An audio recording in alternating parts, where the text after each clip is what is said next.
அஸ்ஸலாமு அலைக்கும். Welcome back to Rasida's hobbies. Friends எல்லோரும் எப்படி இருக்கீங்க? நல்லா இருக்கீங்களா? இன்றைக்கி நம்ம சேனலில் தெரிஞ்சு போன பாலை வச்சு பன்னீரும் ரசகுல்லாவும் எப்படி செய்கிறதுன்னு தாங்க பார்க்க போகிறோம்.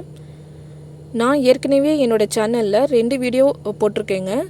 தெரிஞ்சு போன பால்லேருந்து பன்னீர் புர்ஜி கிரேவி எப்படி செய்கிறதுன்னும், இன்னொரு வீடியோ வந்து பால் பேடா எப்படி செய்கிறதுன்னு 2 வீடியோ போட்டிருக்கேன். அந்த வீடியோவை பார்த்துட்டு எல்லோரும் கமெண்ட்டில் கேட்டிருந்தாங்க, தெரிஞ்சு போன பாலை யூஸ் பண்ணலாமா அப்படின்னு.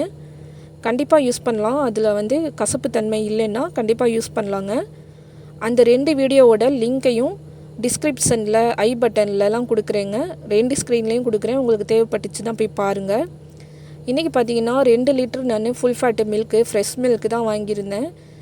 இதை வந்து நான் கேன்லேருந்து இந்த பாத்திரத்துக்கு ஊற்றிட்டேன். பாருங்கள், நான் காய்ச்சறதுக்கு முன்னாடியே இந்த அளவுக்கு நல்லாவே கேனுக்குள்ளேயே இது நல்லா திரிஞ்சு போயிடுச்சு. இதோட டேட்டு கூட இன்னும் எக்ஸ்பயர்ட் ஆகலை.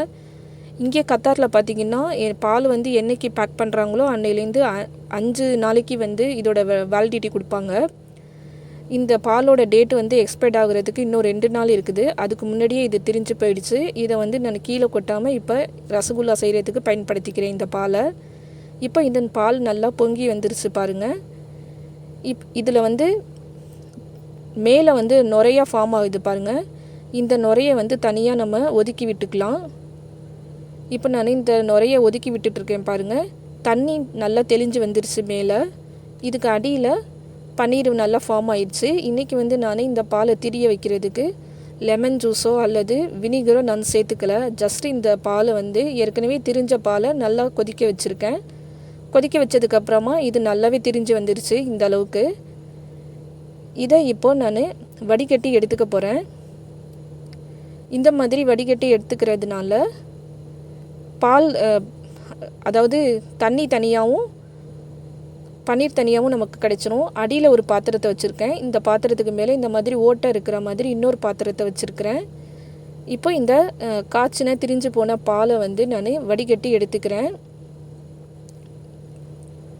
இப்போ பார்த்திங்கன்னா இந்த திரிஞ்சு போன பாலில் உள்ள தண்ணி வந்து இந்த அடியில் உள்ள பாத்திரத்தில் ஸ்டோர் ஆகிடுங்க. இந்த மேலே உள்ள பாத்திரத்தில் பன்னீர் வந்து நமக்கு ஸ்டோர் ஆகிடும். நான் ஏற்கனவே வீடியோ போட்டிருக்கேன், 2 வீடியோ போட்டிருக்கேன்னு சொன்னேன் இல்லையா? திரிஞ்சு போன பால்லேருந்து பன்னீர் புர்ஜி கிரேவி எப்படி செய்கிறதுன்னு, அப்புறம் பால் பேடா எப்படி செய்கிறதுன்னு. அதோட லிங்க்கை ஐ பட்டன்லேயும் டிஸ்கிரிப்ஷன்லேயும் எண்டு ஸ்க்ரீன்லேயும் கொடுக்குறேன். உங்களுக்கு தேவைப்பட்டுச்சுன்னா போய் கண்டிப்பாக போய் பாருங்கள், உங்களுக்கு யூஸ்ஃபுல்லாக இருக்கும். இப்போ இந்த பன்னீரை வந்து ஒரு காட்டன் கிளாத்துக்கு ட்ரான்ஸ்ஃபர் பண்ணிவிட்டு இதில் உள்ள தண்ணியை நம்ம புழிஞ்சு எடுத்துக்கலாம் கையால். உங்களால் எந்த அளவுக்கு முடியுமோ அந்த அளவுக்கு வந்து தண்ணி இல்லாமல் நல்லா புழிஞ்சு எடுத்துக்கோங்க. இப்போ நான் வந்து புழிஞ்சிட்ருக்கேன் பாருங்கள்.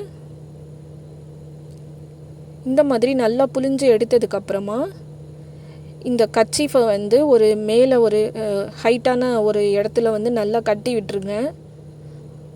ஒரு அரை மணி நேரத்துலேருந்து 1 மணி வரைக்கும் 1 மணி நேரம் வரைக்கும் நல்லா அதை தொங்கட்டும். ஸோ தட் அதில் உள்ள கொஞ்சம் நெஞ்சம் இருக்கிற தண்ணியும் நல்லா வடிகட்டிடும், வடிஞ்சு கீழே ஓடி போயிடும். இப்போ நான் வந்து 1 ஹவருக்கு அப்புறம் காட்டுறேன் பாருங்கள். எந்த அளவுக்கு பன்னீர் நல்லா செட் ஆகிடுச்சுன்னு பாருங்கள்.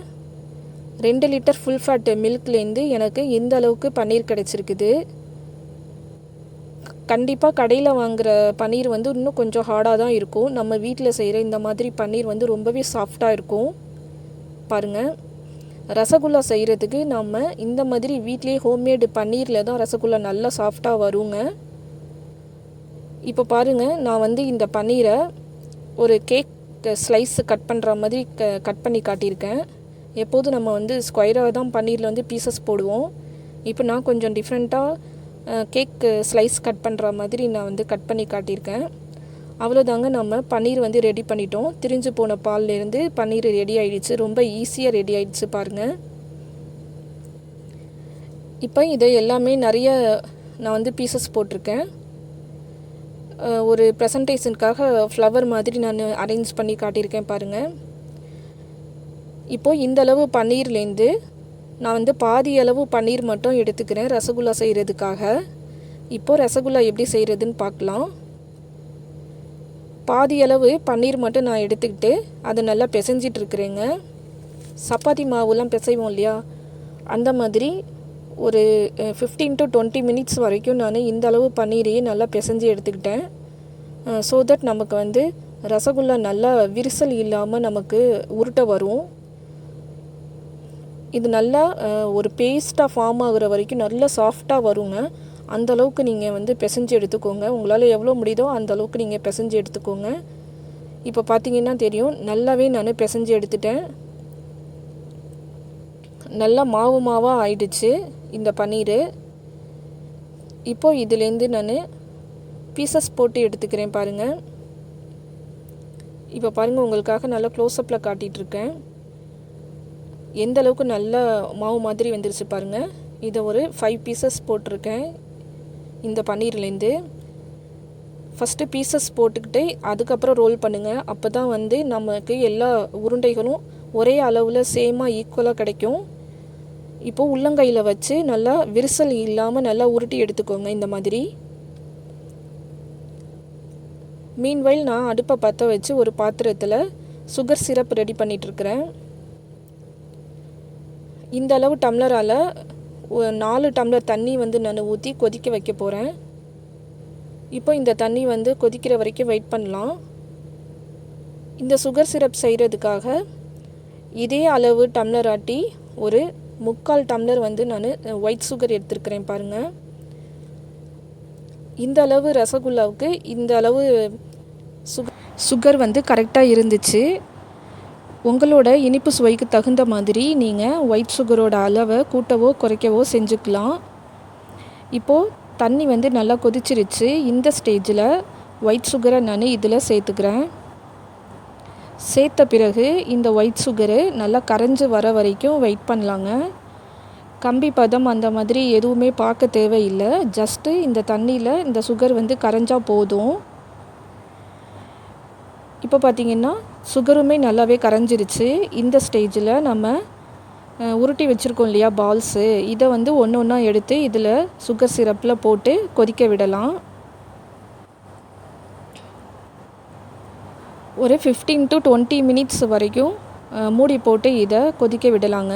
இந்த சுகர் சிரப்லேயே இந்த பால்ஸ் வந்து நல்லா வெந்து வரும். அது வரைக்கும் வெயிட் பண்ணுவோம். 15 மினிட்ஸுக்கு அப்புறம் நான் காட்டுறேன். அப்போ பார்க்கும்போது நல்லா டபுள் த சைஸ் வந்து இது என்லார்ஜ் ஆகி வரணும்.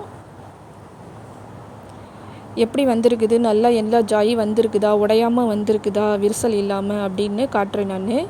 இப்போ மூடி போட்டுட்டேன். இப்போது கரெக்டாக 20 நிமிஷம் கழித்து நான் ஓப்பன் பண்ணி காட்டுறேங்க. வாவ், பாருங்கள், சூப்பராக நல்லா என்லார்ஜ் ஆகி வந்துருச்சு. அப்படியே ஏற்கனவே இருந்த சைஸில் அப்படியே டபுள் த சைஸாக என்லார்ஜ் ஆகிடுச்சு பாருங்கள். நல்லா விரிசல் இல்லாமல் உடையாமல் சூப்பராக வந்துருச்சு. அவ்வளோதாங்க, நான் அடுப்பை ஆஃப் பண்ணிட்டேன். இப்போ இதை ஒரு சர்விங் பவுலுக்கு நான் ட்ரான்ஸ்ஃபர் பண்ண போகிறேன். எங்கள் வீட்டில் இதை செஞ்ச உடனே காலி ஆகிடுச்சு. கிட்ஸுக்கு மட்டும் இல்லை, பெரியவங்களுக்குமே இது ரொம்பவே பிடிக்கும். பால் எப்பயாவது தெரிஞ்சு போச்சு அப்படின்னா அதை கீழே ஊற்றாமல் நம்ம இந்த மாதிரி யூஸ்ஃபுல்லாக பயன்படுத்திக்கலாம். இப்போ நான் டெக்கரேஷனுக்காக பிஸ்தாவை கொஞ்சமாக நான் சாப் பண்ணி வச்சுருக்கேன் குட்டி குட்டியாக. அதை இதுக்கு மேலே போட்டு நான் டெக்கரேட் பண்ணிக்கிறேன். இப்போ பாருங்கள், பிஸ்தாவை போட்டதும் ரொம்பவே அழகாக இருக்குது பார்க்குறதுக்கு. ரசகுல்லா ரெடி ஆகிடுச்சு. நீங்களும் உங்கள் வீட்டில் பால் ஒரு வேளை திரிஞ்சு போச்சுன்னா இந்த மாதிரி ஸ்வீட்டு செஞ்சு கொடுங்க. எல்லாருக்குமே ரொம்ப பிடிக்கும். நீங்கள் சொன்னால் தான் தெரியும் நான் வந்து வீணாக போன பாலில் செஞ்சுருக்கேன் இது அப்படின்னு. சொன்னால் ஒழிய தெரியாது மற்றவங்களுக்கு. அவ்வளோதான் ஃப்ரெண்ட்ஸ், இந்த வீடியோ உங்களுக்கு கண்டிப்பாக பிடிச்சிருக்குன்னு நினைக்கிறேன். ஏன்னா நம்ம வந்து கீழே ஊற்றாமல் வீணாக போன பாலை வந்து யூஸ்ஃபுல்லாக பயன்படுத்தியிருக்கிறோம். இதே போல் நீங்களும் செஞ்சு பார்த்துட்டு உங்களுடைய ஃபீட்பேக்கை என் கூட கமெண்ட் செக்ஷனில் ஷேர் பண்ணிக்கோங்க. இந்த வீடியோ உங்களுக்கு பிடிச்சிருந்தால் லைக் பண்ணுங்கள், ஷேர் பண்ணுங்கள்.